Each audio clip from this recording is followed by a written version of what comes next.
A to the K. To the K. To the K. Hello, welcome to this week's unique segment. The A2theK Wrestling Show presents What If? This week we're going to be talking the Montreal Screwjob. What if the Montreal Screwjob never happened, Anthony? So, Carl, bit of context, if we may, at first. So, obviously, we've stolen the name a little bit from Marvel. And Marvel's concept is a lot of fun. It was a lot of fun in the comics. The series so far has been a lot of fun looking at the what ifs. What if various things did or didn't happen?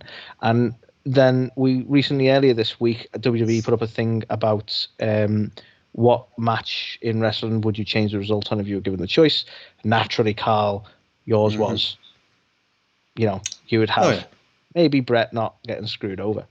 That'd be nice. Yeah. And that led us to, well, technically, that was a big pivotal moment in wrestling. That's what this is kind of about. In the world of wrestling, it's so theatrical that there are moments that are huge moments in wrestling that if they never happened, because that for better or worse, that changed things in the wrestling business. And if that never happened, what if that never happened? So obviously we need to start with the one that kind of caused the idea. What if Bret never screwed Bret? Yeah, try to call you there, Carl. Don't. You'll trigger me. Sorry. So obviously a lot of this is theoretical, guys. So you may go, well, this wouldn't happen because I don't care. We're having some fun with it. Fuck off. Although that is a viable reason why something might not happen. You never know. Yeah, true. But we may come to a conclusion that you go, well, technically this is why. I don't care. Wait, we're having some fun with it. It's a possible what if scenario. We live in a multiverse. So there's always opportunity for it. In Monday Night Raw episode 1042, you can see. Yeah. But we want to deep dive into some bits that we think would have been impacted had the results have differed. So, I think, shall we start by the fact that... Without further ado, let's talk about what would have been impacted if, this never happened. And the first thing that, would have been impacted is, well, Bret still would have left. So... That's the thing, because he was leaving, wasn't he? This was the whole thing. He was going to drop the title. He just wasn't going to do it in his hometown. Yeah, I mean, story goes, him and Shawn, the whole thing is Shawn, Bret said, I'm happy to drop the title to you, and Shawn was like, well, just so you know, I'm not happy to do the same for you. And then that was it. Bret was like, well, you cheeky bastard, that's it, never happening. And then obviously all the stuff that's gone on in Canada and trying to protect his character, he was just like, do you know what, I'm not dropping it to Shawn, we need to find a way to make it happen. So... yeah, but ultimately, Bret was done with the company. So after this match, whether he was screwed out of it, whether, he basically retained it and then lost it the next night on Raw, he was pretty much done with the company at this point. So, yeah. So, I mean, firstly for me, let's look at Bret, right? So Bret gets exactly what he planned, right? This is the what-if scenario. Bret takes the win in his hometown at the pay-per-view, following night on Raw, he drops the title, he leaves, and the relationship isn't as soured as it ended up being. Yeah, Vince never gets a punch in the face. Everything's cool. He goes off to WCW. So the first thing I want to put to you, what if, right? Bret goes to WCW. He now goes with a different mentality and a lot of different build around him, because obviously WCW wants to capitalize on the heat that came from that as well. Yeah. So his run in WCW led to him ultimately being injured by Goldberg. So do you envisage any part of his run in WCW being affected? He would have still gone there, yeah, but had this have been played out differently, do you think WCW's approach to his run would have been different, and ultimately would he have came toe-to-toe with Goldberg? It's entirely possible, to be fair. I think Bret went there off the back of what happened to him in WWE, with a point to prove and to kind of, stick one back on Vince McMahon. But I think it was very clear, and he's gone on record as saying that they didn't have a fucking clue what to do with Bret Hart. So I think if the relationship wasn't so sour with WWE, he could have quite clearly said, you know what, this just isn't working, and potentially backed out of that contract a lot sooner than, he didn't end up backing out of it at all because of what happened. So yeah, I definitely think that the fact is, as it played out, all the doors were closed between Bret and WWE, so he kind of had no other option. Had he ended things on good terms and knowing the relationship he had with Vince, he saw him as effectively as like a father figure to him. If he really was under the kind of impression that WCW just wasn't going to be the right place for him, who knows? Maybe he could have got out of that contract and done something else, or maybe potentially that could have been before he actually had the career-ruining injury as well. Yeah, well, exactly. He might have chose to just sit home, collect the checks. But I suppose with WWE not an option and pretty much nothing else happening in the wrestling industry at that time, ECW was folding, wasn't it? At this point, and Bret wasn't really going to go to ECW, so he had no other choice. So it's it's a scary thought. So, although he was still destined to leave in a scenario where he wasn't screwed over, we could have seen Bret back in WWE. I think it's almost a foregone that we would have seen him back in WWE a lot sooner. But we're talking like potentially ridiculously soon because his run in WCW wasn't particularly favoured by him. Yeah, I mean, I think we'll try and understand as well as we go through this exactly when he might have come back or what he might have done when he went there. But I think it's probably good to look at obviously the other main instigator in what happened is with Shawn Michaels. So obviously off the back of this, Shawn Michaels became the champion. He went on to kind of. So or would it? So he could have. So, do you think he would have insisted on dropping it to someone else on Raw? So I mean, after the fact, Undertaker came out and said, "Well, why can't he drop it to me the next night?" And Bret was like, "I'm fine with doing that." So we could have seen Undertaker take the belt. So that could have happened, or So I mean, effectively, what if Shawn didn't win the belt that night? We already know that not long after this, he claimed to have this back injury, and it's been a lot of people have basically said he was full of shit, right? And I'm not a big Shawn Michaels fan at all, so I think he's full of shit. But the fact is, especially the Shawn Michaels back then, I think people want to remember exactly what he was like as a person back then. Yeah, 100%. But you've got to think what would have happened with Shawn Michaels. He basically, when he won the belt, he managed to make it through to the Royal Rumble. That's when he claimed to have his back injury, and then he managed to get to WrestleMania, then retired because of his back. But if he didn't win the belt, who knows? Maybe he would have had a bit of a prima donna hissy fit even sooner, and gone, well, if Bret won't drop the belt to me, and you're not going to make it happen, then I'm out of here. Maybe he would have left even sooner. Well, yeah, maybe. Well, exactly. Maybe Shawn would have gone there. You don't know. I mean, it's unlikely, isn't it? Because Bret was going there anyway, and he hated Bret. But all Shawn's friends were there. Maybe he thought, do you know what? I'm going to go to WCW and make Bret's life hell in WCW. You don't know. But then there's obviously the impact of what would have happened to DX. Exactly. It has that knock on, doesn't it? I'm going, well, if Shawn had spat his dummy out, even if he stayed with the company, but he was soured on it because of the whole title situation, would it have affected DX?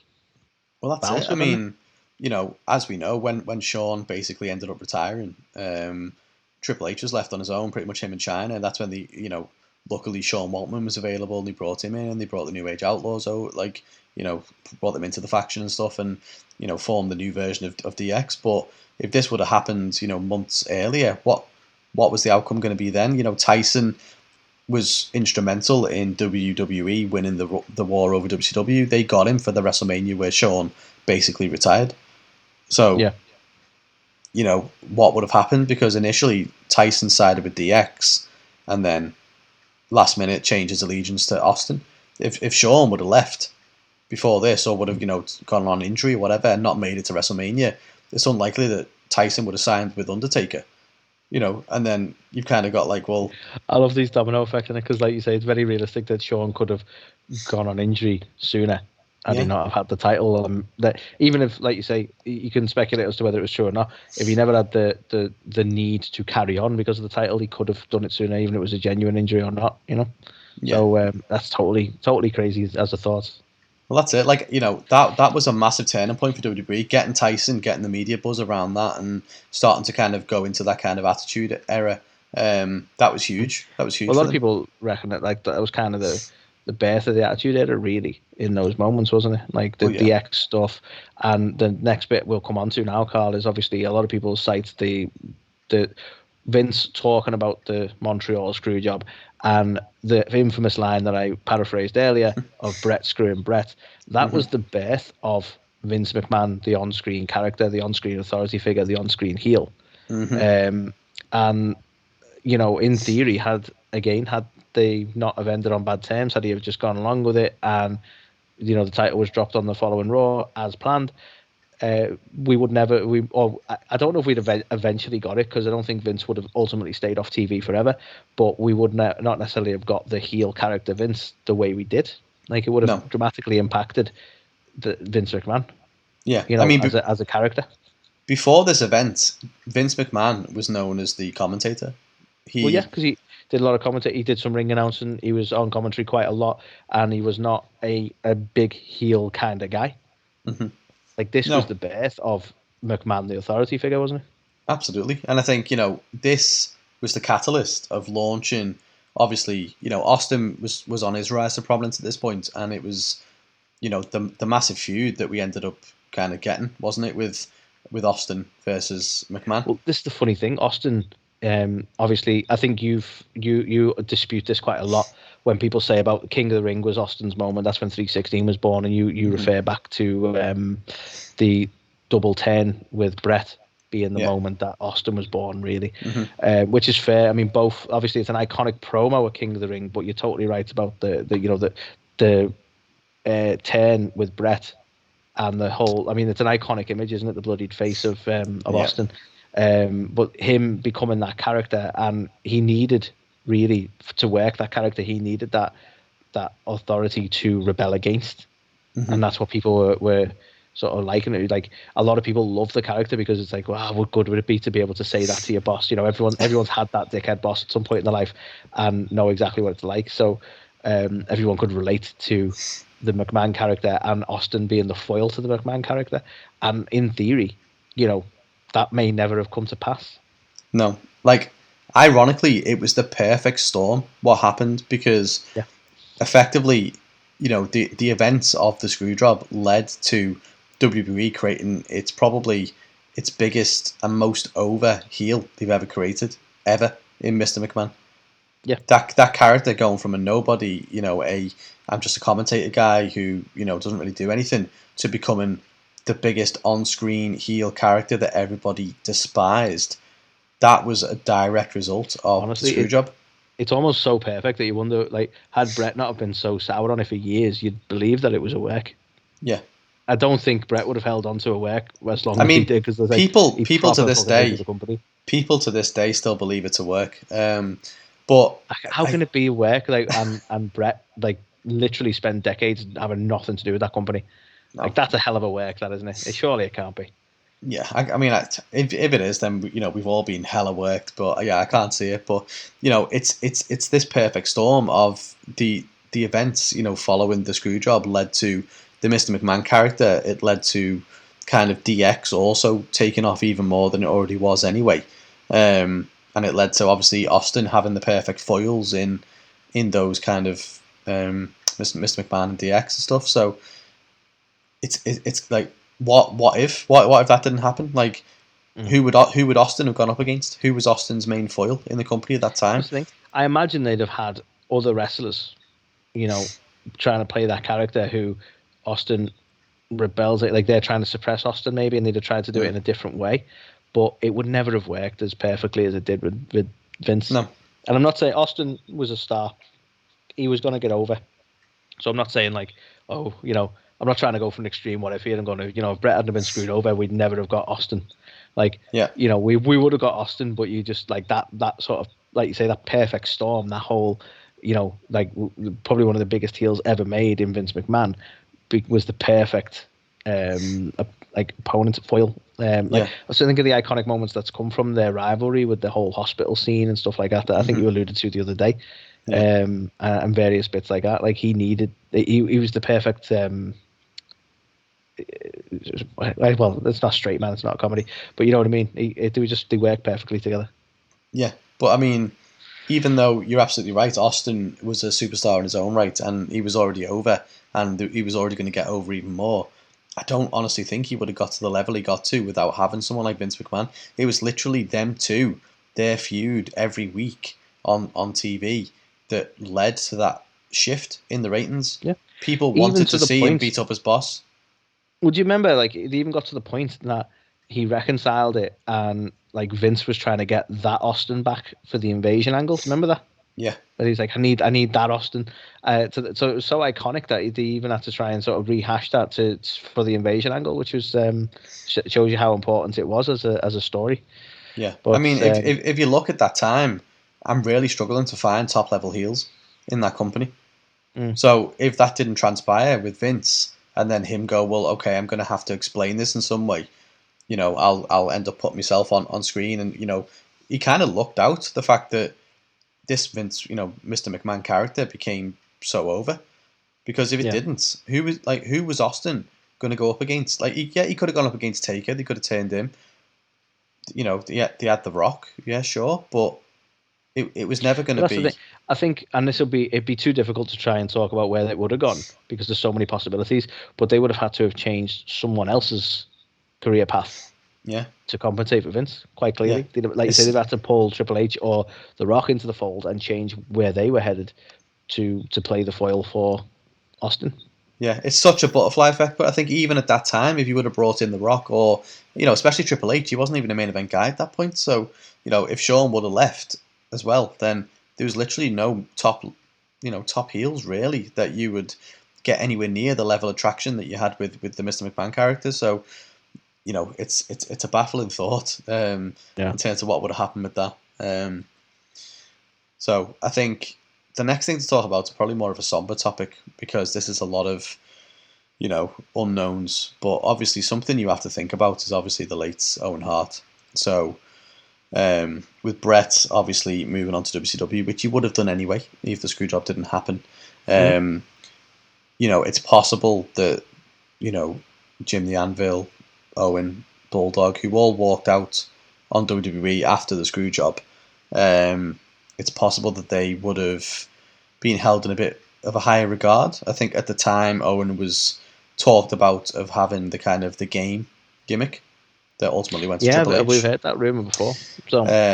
So he was obviously teamed with the Nation of Domination, but then some saw it as almost like a punishment. So I know it wasn't immediately after Bret, but it was kind of, you know, quite a few months later. But it was then, we're going to give him the blue blazer, which was obviously a comedy, silly superhero gimmick.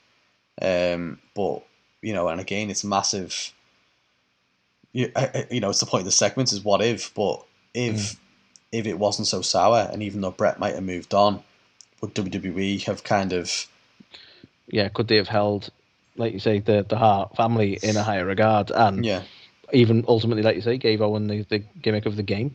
Well, that's it. Give him the game, or at least pull the trigger on some kind of, you know, main event push, or, you know, up the card. But they kind of went the opposite direction with him, to the point where, you know, they give him this blue blazer gimmick, and ultimately that's what, unfortunately led to his demise, because it was a stunt he wouldn't have pulled if he wasn't doing that gimmick.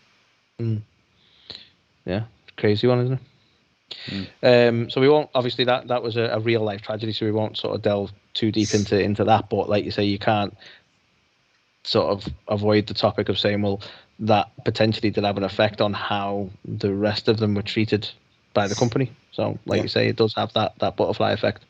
So let's moving back to Bret. So we turn it back to Bret. So he obviously did leave, went to WCW. So let's entertain the fact that maybe he still, you know, was with WCW for as long as he was.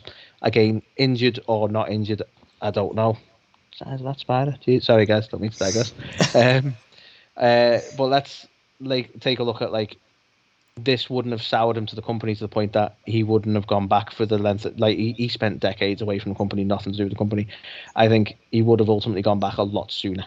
So I would like to talk about a couple of possibilities here of saying, well, let's say he entertained WCW for the length of time he did. He had a fair length of time away from WWE, but then obviously WWE by WCW. And we have the invasion angle. Could we have seen him around the invasion angle? Could we have seen him return around the time of Natalia and the New Heart Foundation, when that was like, I think, because that would have had a massive impact to their run. So I think almost definitely, had he not have been sour to the company, he would have come back for the New Heart Foundation stuff. I would like to toy with the invasion angle, but obviously he went with WCW when the invasion happened, so chances are that might have still been the case and he wasn't wrestling at all. Or maybe, because again, that was based on the injury, so I don't know what you want to talk about first, but well, I guess in terms of timeline, should we talk invasion? Well, I was going to say we haven't really delved into the fact of the Goldberg stuff. Okay, well let's deep dive into the Goldberg. So I'm just thinking, before he potentially came back to WWE, obviously his career was ended by Goldberg. Yeah. So we're talking about maybe potentially when he would have come back to WWE, but obviously his career was ended. Was it early '99 or late '98, or it was earlier than the whole invasion stuff. So I guess, what if this kind of stuff happened and he left on good terms? Do we think he would have ended up still having that match with Bill Goldberg? I mean, personally, I think Goldberg being as white hot as he was in WCW at the time, I think it was an inevitable pairing.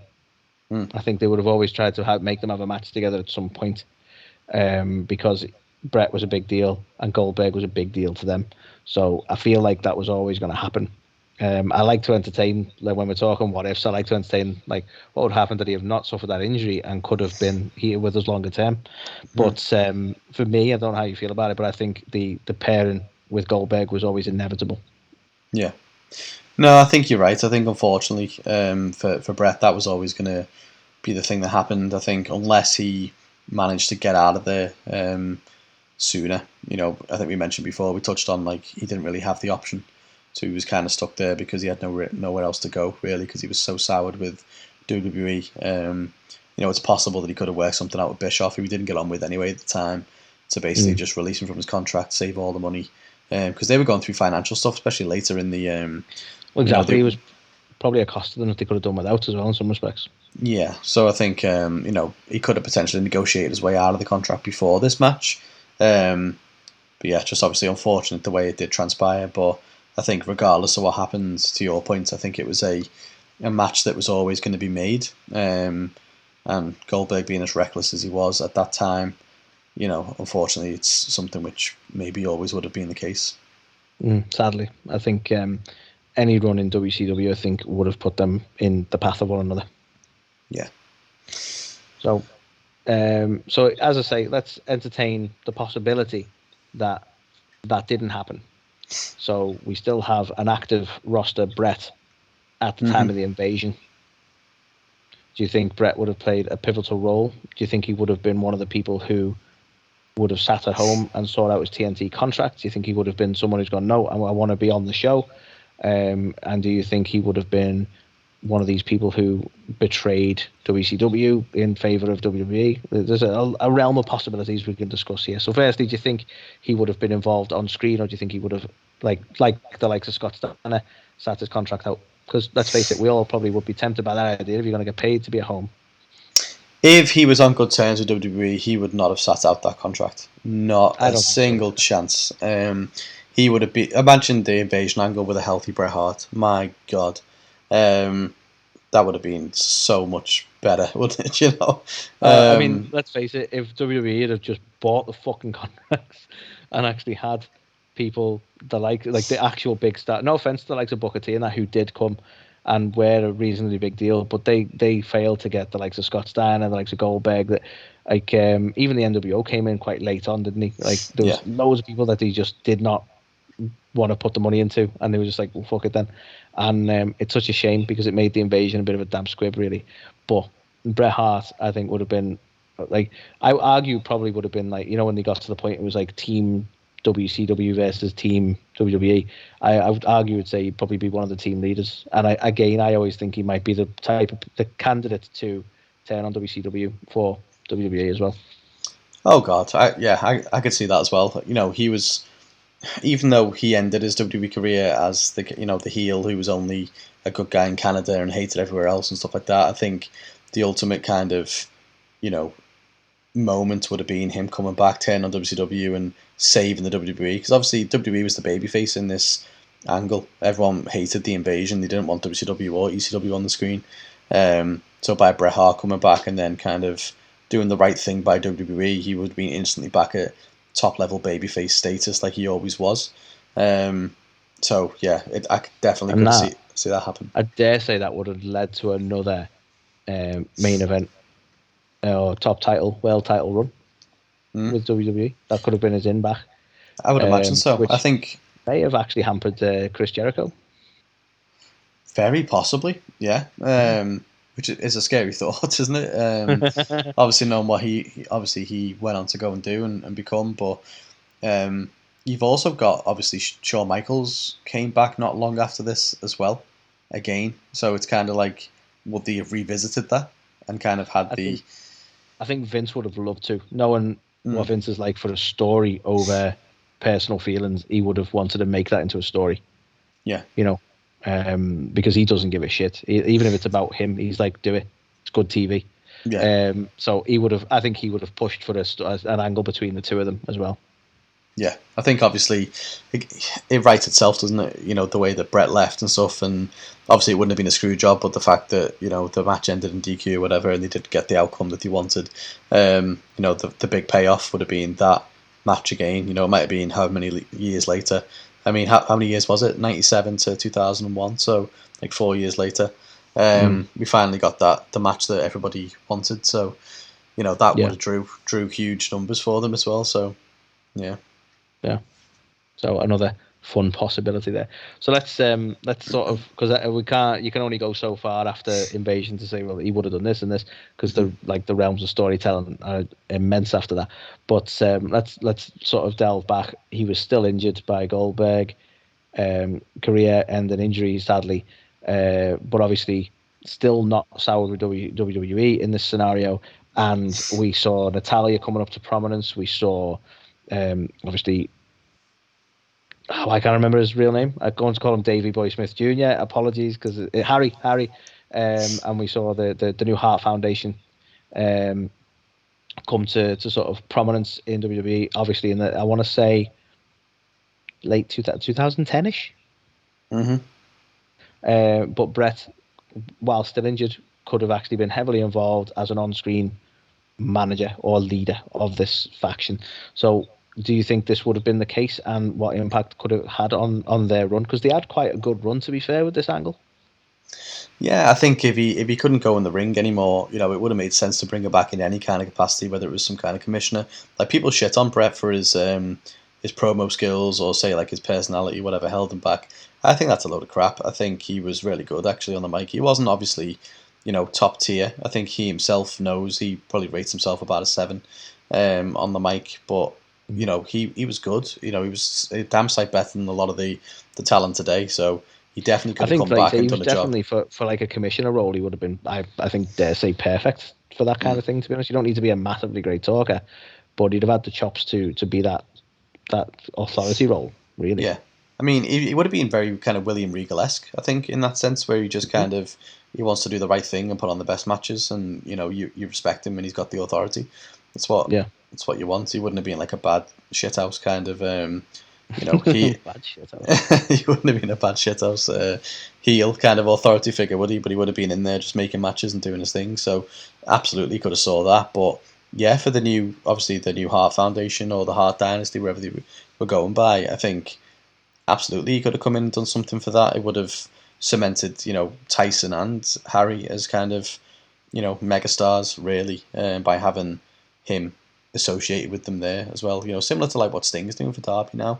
I think exactly. Well, that's the almost perfect connection, isn't it? We're going, well, it is kind of like that Sting sort of mentor. And let's face it, like Bret could have still been. I don't know how bad it was, but like I get the impression he still could have took like a bump here and there.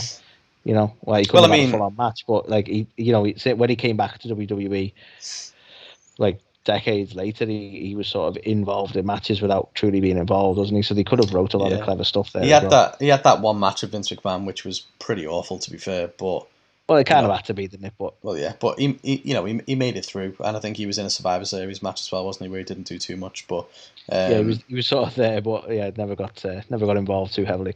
No, but I think he could have been definitely involved in some, a few bits and bobs. I think I can't even remember now. I think obviously the Usos were there at kind of that time, coming up to prominence and stuff as well, weren't they? Or they were definitely there not too long after that. So I think you could have had something along the Anoa'i and Hearts and doing something there as well potentially. So there was opportunity there. I think obviously we ended up getting in later days Bret in Natty's corner and Ric Flair in Charlotte's corner. So we did get something like that. So I think absolutely we could have got. It's just a shame, like, because he came back to the fold like way after the whole. Like obviously Tyson, sadly, again another person who was injured and sort of career ended. Sadly, Harry left the company, so like Bret came back at sort of obviously the right time for him, but the wrong time for that sort of angle to come together. Do you know what I mean? So with a less soured relationship, that's something we very much could have seen. Absolutely, and also not to sidebar, but still didn't get drafted. Did he? He's back with the company now, Harry, and still hasn't got a show. Like I'm still not sure. Is he like? He is, by all accounts, he's there. Match and we've seen him. He's not listed on their pages as a star. It's because he hasn't been drafted anyway. Yeah, they don't necessarily update their website very often either. But I don't know. I'm like, was it just agreed a couple of appearances and he's not actually signed anything yet? I don't know. It's very strange to have that backstage interview and then not follow through with anything. I know. It's very bizarre. We just feel it more because we want to really see him back. I don't know. Maybe. But I suppose to wrap things up then for this segment, if he was able to come back and he hadn't been injured by Goldberg, and we did get to see him kind of come back those kind of 3 or 4 years later, who would he have gone up against? Who was the kind of... I mean, Bret has come out and said he would have loved... I mean, I would love him to work a match with Kurt Angle. I think Kurt would have loved to work a match with Bret, even though he calls Shawn the best, which we don't like. That is the first time I've got a lot of time for Kurt. I think Kurt's a fucking awesome guy, but I just can't agree with that Shawn Michaels shout. I really can't. But I think many moons ago when we did a level of fantasy booking, I'm pretty sure I booked Bret against Kurt. It's a match I would have loved to see. I think it would have been fantastic. Bret's also come out and said he would love to work John Cena. He's also come out and said he would love to work the likes of CM Punk. But it's funny, because I think the Cena one again, if he was still able to go in the ring, and we go back to the whole Goldberg scenario, didn't happen. Cena again would have been another inevitable one for me. Invasion happens. Cena comes up in the reality almost after Invasion, really. No, it was after Invasion. Yeah. So, Bret has no real other options. If he wants to wrestle, it's for WWE, and he's not got a bad relationship with them, so it's inevitable he'd be back at some point in Cena's run, which lasted decades. So, for me, that was just he was the face that runs the place, Cena. So it was a match that would happen. If it was possible, it was going to happen. You know what I mean? The Angle one, I think, for me personally, that was definitely a shout. That it's one that it's sad we can't have, and I would have loved to have had. I never really considered Punk, if I'm honest. Obviously, we had the Summer of Punk, and we had his title run, and it would have been a great match to see, but not one I'd considered, if I'm honest with you. No, I think that I've called that out because Bret also kind of said that he would have loved to go up against him, but for me, especially when he would have been more in his prime, not too long after the kind of Invasion angle and stuff, I think Kurt Angle versus Bret would have been amazing.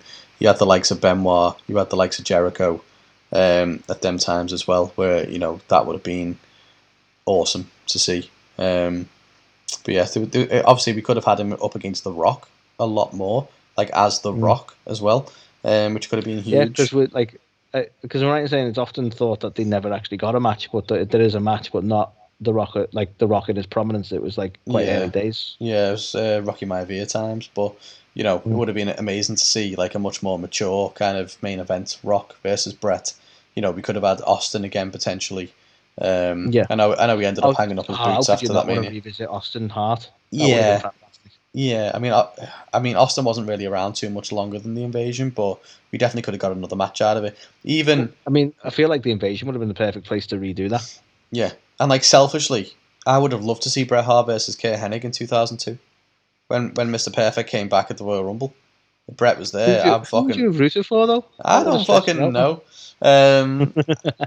I've kind of flip flopped over the years on this. Obviously, they've had many a kind of Intercontinental title match before in the past, and I've kind of over the years kind of like, oh, I'm a big Mr. Perfect mark, and then I'm a big Bret mark, and so yeah, it always changes. But yeah, it's just they always put on magic them too. So it's mad to think we could have got that again in 2002 as well. So, but yeah, it's just such a shame, isn't it, that unfortunately it went the way it did. And obviously the purpose of this what if is, it'd be wonderful to see in a different universe somewhere if it did go the other way and we managed to get all these things. And like, who knows? Obviously there's a lot of, it was a monumental moment, wasn't it? It was. And this is the thing that I'm hoping this is, because it's been fun for me, and I'm hoping it's been fun for you, and hopefully it's something fun that people will enjoy when they listen to it. But this is something I'd like to revisit. Like, there's so many moments. Like, we could revisit. Like, what if like Mankind had never had that moment at Hell in a Cell? Yeah. Would he be the hardcore legend? Like, so many different like big pivotal things that happened in wrestling. What if WCW had won the Invasion? Well, not the Invasion. What if WCW had won the Wars? Yeah, which so many let's be honest, we could look at and talk about, which is, for me, is really fucking fun. Let's be honest, in this timeline we've just spoken about, if we didn't get Austin versus McMahon, it's very possible that WWE wouldn't have ended up winning the war. So what would have happened? Because WCW was an absolute clusterfuck. So if they continued to beat WWE, that's the thing. You wonder, would they have still imploded on themselves, even though WWE was a victim of them? I think they would have done. Like, they were hemorrhaging money, weren't they? At certain points, they were losing money, like millions a year. No, we can't delve too far. I'm intrigued. I want to talk about this more, but we can't. It's a different topic for a different day. But no, hopefully this has been fun, and we might retool it slightly going forward. But I think it's been an interesting talk. Like, there's so many things you could sort of pose question-wise to this, if had things have been different for Bret. But I think it's like hitting some of the core points of, like, I think like you say, it's inevitable Vince would not have existed as a character, or certainly not as soon as he did, and we would have definitely seen Bret back in WWE a lot sooner. So there's certain ones that you go, well, that's a given. Certain things you have to explore a little bit, but yeah, that was our first what if anyway. I think it was good fun. It was. I think it was good fun as well. I think the important thing is that anyone listening or watching this thinks it was good fun too. So I think, I'll share this on Instagram, on Facebook, on Twitter, tomorrow. And I think I'd encourage anyone to let us know what should we cover next. I know, Anthony, one of the things you mentioned was like the streak. Well, if the streak never ended, there's a million. It's one thing I have my particular thoughts on how I think the streak should have ended, and a lot of people believe the streak should never have ended. So there's so many things we could talk about there as well. Yeah. And similarly, you this is just me and Carl theorizing what could have happened. So if you do have a listen and you've enjoyed it, or even if you've had a listen and you disagree with us, Carl's going to put it on social media. It's going to be on our YouTube. Participate. Let us know. Like, what would you have thought? What do you think would have gone on? How would you have envisaged it going down? It's always good fun to have these discussions. What the community is about, isn't it? Absolutely. But no, it was a fun one. This, obviously, it was a new one to try, and we may have swiped the idea from our good friends at Marvel. But I think it's in the wrestling world, it is such a it's a hot topic because there's so many big monumental moments that have happened that it'd be fascinating to look at.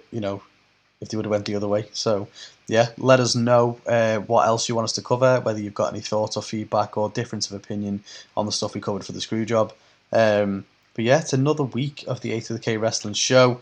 Another fun-filled week. We've obviously gone through all the latest happenings in the previous week's wrestling. I think we're going to cover, obviously, the outcome of the draft and the fallout from that next week, as well as all the latest news, all the latest rumours, and I think we'll have another interesting segment next week, maybe also covering the kind of fallout of the draft and where that leaves WWE and even AEW in terms of their rosters going forward. So until then, you can always follow us on all the social medias. TikTok famous, we are 13k followers on there now, so we love to post a good face swap. I think we'll probably start adding some more original content to there at some point soon as well. But just follow us on all the places. If you're watching this now, give us a listen on your commute to work. If you're listening now, if you sat at home with nothing better to do, stick us on your telly, stick us on your phone. We're available everywhere. And yeah, it's been fun, as it always has. And yeah, until next time. Until next time. And here is, very fitting with obviously talking about Bret Hart. Here's the lovely Georgia Smith to, with a few words. So see you next week. See you all next week. Hey guys, it's Georgia Smith here, and you've heard me on A2theK. These guys are awesome. Check it out. A2theK.